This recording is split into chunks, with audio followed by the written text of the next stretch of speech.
ऐसी रात की है जब दिल्ली में रहने वाले दो दोस्त ऋषभ और प्रतीक शहर के पास ही एक जंगल में कैंपिंग के लिए गए हुए थे।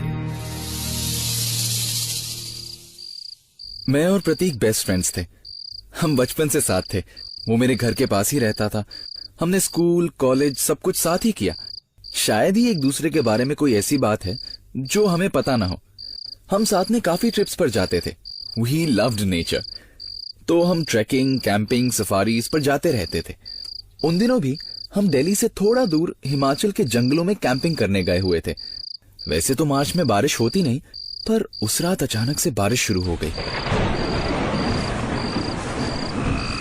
यार तुझसे बोला था कि टर्पोलिन रख ले, पर तू सुनता ही नहीं है। अब क्या करेंगे? यहाँ तो कहीं छुपने की जगह भी नहीं है। ए, तूने कब बोला था? और मुझे क्या पता था मार्च में बारिश हो जाएगी। हाँ, बारिश जैसे तुझे बता के होगी ना। तो तुझे पता था तो तू ही रख लेता। अब क्या करे?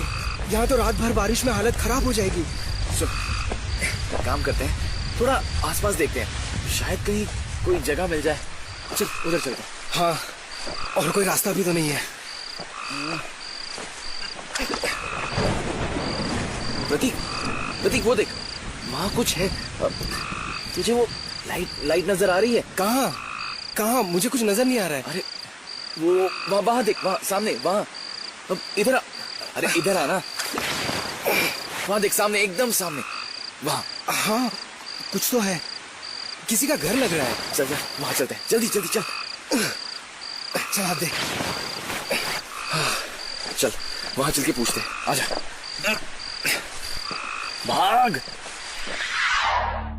हमें दूर एक घर में एक बल्ब की लाइट दिखी। हमने सोचा कि इस बारिश से तो बेहतर है कि कहीं बस रात गुजारने के लिए जगह मिल जाए। सवेरे हम निकल जाएंगे। हमारा टेंट और बाकी सामान गीला हो चुका था। उस लाइट को फॉलो करते हुए हम उस घर तक पहुंचे। घर काफी पुराना था और डरावना भी। हमें एक बार लगा कि अंदर जाना चाहिए या नहीं, पर हमारे पास दूसरा और कोई चारा भी तो नहीं था। क्या कहता है, अंदर चले? अब और क्या कर सकते हैं इस बारिश में। हमने थोड़ा डरते हुए दरवाजा खटखटाया। कुछ देर कोई नहीं आया। हमने फिर से खटखटाया। इस बार भी कोई नहीं आया। बारिश तेज हो रही थी। हमें कुछ समझ नहीं आ रहा था कि हम क्या करें। हमने सोचा कि ऐसे कोई दरवाजा नहीं खोलेगा। हम वापस जाने के लिए मुड़ने ही वाले थे कि तभी दरवाजा खुलने की आवाज आई। एक लगभग 70 साल का आदमी दरवाजे पे खड़ा था। नमस्ते अंकल। वो हम दोनों जंगल में कैंपिंग करने को आए थे। अचानक से बारिश शुरू हो गई और अब हमारे पास कोई जगह नहीं है। तो अंकल, क्या हम बस रात भर के लिए आपके घर में रुक सकते हैं? सवेरे होते ही हम चले जाएंगे। नाम क्या है तुम्हारा? जी मैं ऋषभ और ये प्रतीक। आ जाओ, अंदर आ जाओ। Thank you uncle. Thank you uncle. हम घर के अंदर आ गए। घर बहुत अजीब था। लग रहा था जैसे कई सालों से यहाँ कोई रहा ही ना हो। सब चीजें पुरानी थी, काफी पुरानी। ना जाने घर में कब से सफाई ही नहीं हुई थी। घर में काफी अंधेरा भी था। सिर्फ एक छोटा सा बल्ब बीच में जल रहा था। मुझे और प्रतीक दोनों को डर लग रहा था और इसलिए हम एक दूसरे के साथ ही चल रहे थे। यार मुझे कुछ ठीक नहीं लग रहा है यार। मुझे भी। डरने की कोई जरूरत नहीं। इसने कैसे सुन लिया कि हम क्या बात कर रहे हैं? चुप कर, वो इधर ही देख रहा है। आओ, तुम लोग वहाँ क्यों खड़े हो? अंकल, आप यहाँ अकेले रहते हैं? नहीं, मेरी बीवी, मेरी बेटी और मेरा बेटा भी यहीं रहते हैं।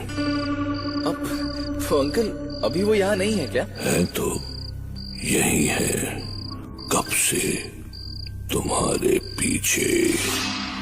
हमने जैसे ही मुड़कर देखा तो लगभग 50 साल की एक औरत, एक 17 साल की लड़की और एक 22 साल का लड़का हमारे पीछे खड़े थे। हमें विश्वास ही नहीं हो रहा था कि कहां से आ गए ये। पहले तो नहीं थे। हमें पता नहीं क्यों लग रहा था कि कुछ तो गड़बड़ है। ये यहाँ कब से थे? मैंने तो इन्हें नहीं देखा। मैंने भी नहीं। हम तो कब से यहीं हैं बेटा। अच्छा, तुम लोगों ने कुछ खाया है कि नहीं? जाओ ऊपर से हाथ मुंह धो के आओ, तब तक मैं कुछ खाना लगा लेती हूँ। मैं और प्रतीक साथ में ऊपर चले गए। हम दोनों को डर लग रहा था। ऊपर भी अजीब सा था, जैसे ना जाने कितने दिनों से इस घर की सफाई ही नहीं हुई है। मैं और प्रतीक आपस में बात कर रहे थे कि पहले कौन अंदर जाएगा, कि तभी मैंने देखा कि वो 22 साल का लड़का हमारे पीछे 2 टॉवल लेके खड़ा था। आप दोनों एक एक बाथरूम में जा सकते हैं, ये लीजिए टॉवल्स। तो मैं अपने राइट वाले में चला गया और प्रतीक आगे वाले में। अंदर काफी अंधेरा था, कुछ भी दिखाई नहीं दे रहा था कि तभी अचानक से मेरा पैर किसी रॉड जैसी चीज पर पड़ गया और मैं गिर गया। कुछ अजीब सी चीज थी, अंधेरे में मुझे कुछ समझ ही नहीं आ रहा था। मैंने अपना मोबाइल निकाला और जैसे ही मैंने अपने मोबाइल की लाइट जलाई तो मैंने देखा कि उस कमरे में 5-6 इंसानों के कंकाल और हड्डियां बिखरी पड़ी थी। मैं चीखते हुए कमरे से बाहर आ गया। प्रतीक! प्रतीक! मेरी चीख सुनकर प्रतीक भी बाहर आ गया और वो 22 साल का लड़का भी। क्या हुआ? प्रतीक! प्रतीक! वो अंदर! क्या हुआ? अंदर ऐसा क्या है अंदर?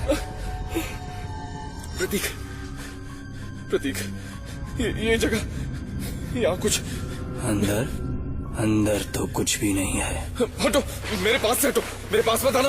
देखो, ओ प्रतीक! ओहो, क्या हुआ? रुक रुक, मैं देख कर आता हूँ। मुझे बहुत ज्यादा डर लग रहा था कि तभी प्रतीक अंदर देखकर आया और बोला कि वहां कुछ भी नहीं है। उसने कहा, क्या ऐसा देख लिया तूने? उसने मुझे फिर से अंदर चलने को कहा, लेकिन मैंने मना कर दिया। मेरी हिम्मत ही नहीं हो रही थी वापस अंदर जाने की। हम नीचे डिनर करने गए। मुझे बहुत ज्यादा डर लग रहा था। मैंने प्रतीक से कहा, सुन, हम यहां से चलते हैं यार, मुझे यहाँ कुछ ठीक नहीं लग रहा। कैसी बातें कर रहा है? बाहर इतनी बारिश हो रही है, कहाँ जाएंगे? रात को यहीं रुक जाते हैं। तुझे डर नहीं लग रहा क्या? नहीं, डरने की क्या बात है? प्रतीक का सारा डर अचानक से कहां गायब हो गया था, मैं समझ ही नहीं पा रहा था। खाना भी मुझसे खाया नहीं गया। वो क्या खाना था मैं आज तक समझ नहीं पाया हूं। उससे एक बहुत अजीब सी स्मेल आ रही थी। पर खाना खाते खाते मैंने जब टेबल के नीचे देखा तो उन अंकल के पैर कुछ अजीब से मुड़े हुए थे। उनमें कुछ एबनॉर्मल सा था। बाकी सबने जूते पहने थे तो मैं किसी और के पैर नोटिस नहीं कर पाया। बचपन की सारी डरावनी कहानियां मुझे याद आ रही थी। मैंने सोच लिया था कि अब हम यहां एक पल और नहीं रुकेंगे। मैं उठ गया और थोड़ा दूर जाकर मैंने प्रतीक को बुलाया। मैंने उससे बोला कि अब हम यहां से जा रहे हैं। ऋषभ, अभी बाहर जंगल में कहाँ जाएंगे? वहां तो और भी खतरा है। तू चल रहा है या नहीं? कोई नहीं जाएगा। यहाँ जो एक बार आता है वो वापस नहीं जाता। प्रतीक, प्रतीक तू ये क्या कर रहा है? प्रतीक मेरा हाथ छोड़। प्रतीक, प्रतीक मेरा हाथ छोड़। प्रतीक, प्रतीक, प्रतीक, प्रतीक मेरा हाथ छोड़। देख, ये क्या हो रहा था और प्रतीक क्यों इन लोगों का साथ दे रहा था? मैंने किसी तरह अपना हाथ प्रतीक से छुड़ाकर दरवाजे की तरफ भागने की कोशिश की, पर जैसे ही मैं दरवाजा खोलने वाला था, ना जाने कहां से वो बूढ़ा आदमी एकदम मेरे सामने आ गया। उसकी आंखें लाल थी और उसने मेरा गला दबाने के लिए अपना हाथ बढ़ाया।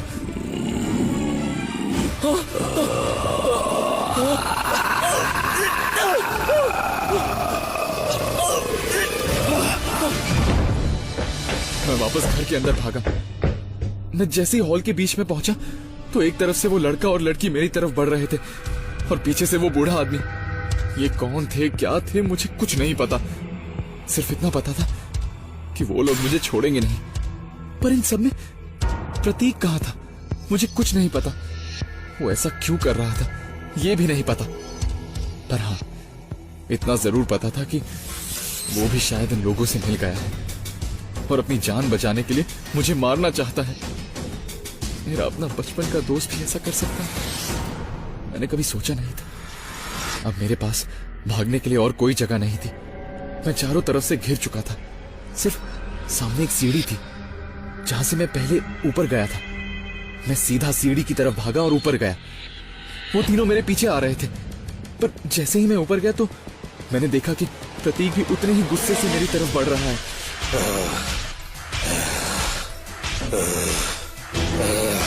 पहले मैं कुछ समझ नहीं पाया, पर जब वो पास आया तो कुछ बदला हुआ लग रहा था। वो तीनों भी ऊपर आ गए और मेरी तरफ बढ़ने लगे। एक तरफ से प्रतीक, जो कि लगभग अब मेरी बगल में आ चुका था, और दूसरी तरफ से वो तीनों, वो भी मेरे बगल में आ ही चुके थे। मेरे पास कहीं भागने का कोई चारा नहीं था। मैं पीछे होता गया और मुझे पता ही नहीं चला कि कब मैं सीढ़ियों की रेलिंग से पीछे गिर गया। बस मुझे अपने फर्श से टकराने की आवाज सुनाई दी।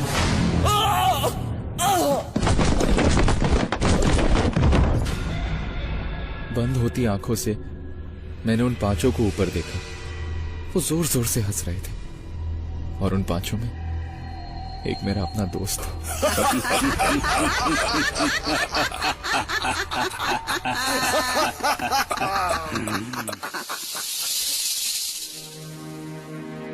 पर दरअसल ये कहानी यहीं खत्म नहीं होती। इस कहानी का सबसे दिलचस्प पहलू तो अभी आपको बताना बाकी है।